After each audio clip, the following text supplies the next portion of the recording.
राष्ट्र सर्वप्रथम राष्ट्र सर्वप्रथम राष्ट्र सर्वप्रथम राष्ट्र सर्वप्रथम। हरियाणा में विशाल अन्नदाता सम्मेलन का आयोजन किया गया। इस अवसर पर मुख्यमंत्री मनोहर लाल खट्टर ने कार्यक्रम में प्रतिभाग किया। इसके साथ ही विकास परियोजनाओं का शिलान्यास व एक परियोजना का उद्घाटन कर इलाके के लोगों को सौगात दी।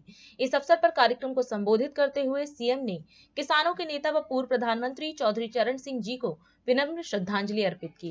इस दौरान सीएम ने हरियाणा के सिंघानी गांव में खेती पानी की व्यवस्था में हुई प्रगति की विशेष चर्चा की। उन्होंने कहा कि चौधरी चरण सिंह जी किसानों के नेता थे, वह सदैव किसानों के हितों में सोचते थे।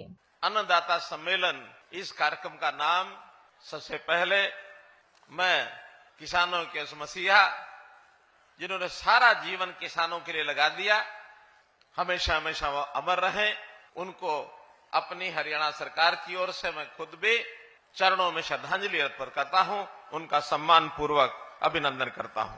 ये गांव सिंघानी गांव, ये इलाका, इस इलाके के अंदर बहुत मेरा, जब मैं संघ के काम में घूमता था, बहुत ही आना जाना घूमना होता था, चाहे पहाड़ी गांव हो, गिगड़ाऊ गांव हो, बरालू हो, झांझड़ी हो, कुडल हो, आसपास के सब गांव। और वो समय था जब हम कहीं शाम को पहुंच गए और मानो उस गांव में रात को रुके, जिस रास्ते से मोटरसाइकिल लेके मैं जाता था, अगले दिन पता होता था कि वो पूरा उस सड़क के ऊपर रेत का पहाड़ उड़ के आ गया सड़क के ऊपर, अब रास्ता नहीं है, बंद हो गया है। ये उस समय की बात है, सन 82-84 की बात। रेत उड़ के पहाड़ का पहाड़ आ जाता था रास्ते में। लेकिन आज चूंकि इस किसानी की, इस खेती की जो प्रगति हुई है और पानी की व्यवस्था यहाँ हुई है, चाहे वो आखिरी टेल तक पानी पहुंचाने की बात है, चाहे वो फुहारा सिंचाई से, टपका सिंचाई से, और खेती के इस बढ़ते हुए पगों में आज वो रेत भी नहीं हमें दिखता। आज जमीन उपजाऊ हो गई है, सोना उगलती है ही अपनी जमीन। तो इसलिए आप सब लोग बहुत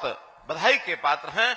ऐसे उपस्थित सभी हमारे बुजुर्गों, नौजवान साथियों, माताओं बहनों, पत्रकार छायाकार मित्रों, इतनी बड़ी रैली, यानी देखा जाए तो आज एक रैली यहाँ है और एक रैली के इतने लोग सड़कों पर अभी भी हैं, अभी भी उस एक रैली के और लोग हैं। इतना बड़ा एक कार्यक्रम किया जेपी दलाल जी, आपके सब कार्यकर्ताओं का मैं अभिनंदन करता हूं, सबको बधाई देता हूं, बहुत बहुत धन्यवाद। भाइयों बहनों, जैसा बताया कि आज चौधरी चरण सिंह जी किसानों के मसीहा, हर समय किसानों के लिए सोचते थे। वो वकील भी थे, किसान भी थे, हमेशा सोचते थे। उन्होंने एक बार ये कहा 1971 में कि किसान सेंसस, एग्रीकल्चर सेंसस ये कराया जाए, और जो उसमें छोटा किसान है, सीमांत किसान है, सारी योजना उसके हिसाब से बननी चाहिए। उस समय का आंकड़ा आया था कि हमारे जो छोटे किसान हैं, पूरे सब किसानों का 51% ऐसे हैं जो 1 हेक्टेयर, 1.5 हेक्टेयर यानी 3-3.5 एकड़ तक ही उनकी जमीनें थी। आगे बाद में जमीनें बढ़ती चली गई और आज स्थिति यह है कि वो 51% से बढ़ करके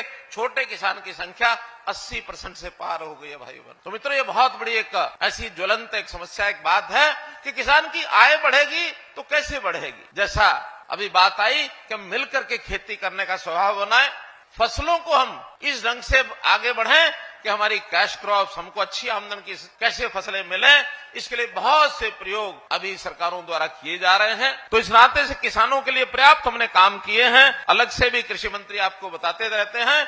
मैं तो विकास की अगर बात करता हूं तो विकास के नाते आज जैसा कुछ उद्घाटन और शिलान्यास किए हैं, इसके अंदर 112 करोड़ के शिलान्यास और उद्घाटन आज किए हैं।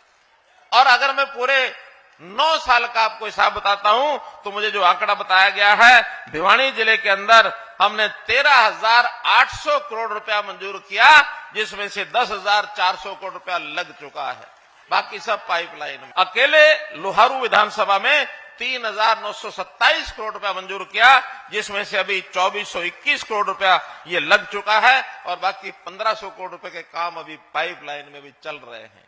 बहुत व्यवस्था परिवर्तन की योजनाएं हमारी बनी हैं, सबका लाभ गांव में मिल रहा है, इसका मुझे संतोष है। हमने बुजुर्गों की पेंशन, ये कहा किसी बुजुर्ग को अब किसी दफ्तर में दरखास्त लेकर के कोई दस्तावेज नहीं बनवाना पड़ेगा, सरकारी अधिकारी घर में आएगा, साइन करा के ले जाएगा, ऑटोमेटिकली अगले महीने आपको पेंशन मिल जाएगी। आईटी का जमाना आ गया है, अब किसान को दर दर भटकने की जरूरत नहीं है।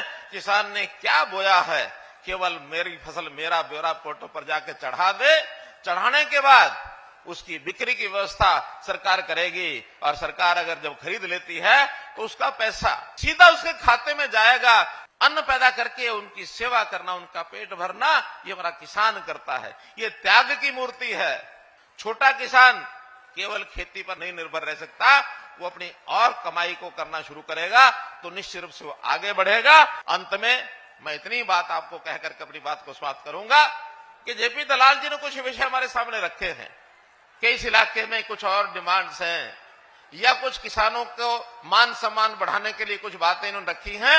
मैं विश्वास दिलाता हूं हम अधिकारियों से सबकी फिजिबिलिटी लेंगे और फिजिबिलिटी लेकर के जो जो चीजें संभव है सब चीजें करेंगे, कोई कमी नहीं छोड़ेंगे। राष्ट्र सर्वप्रथम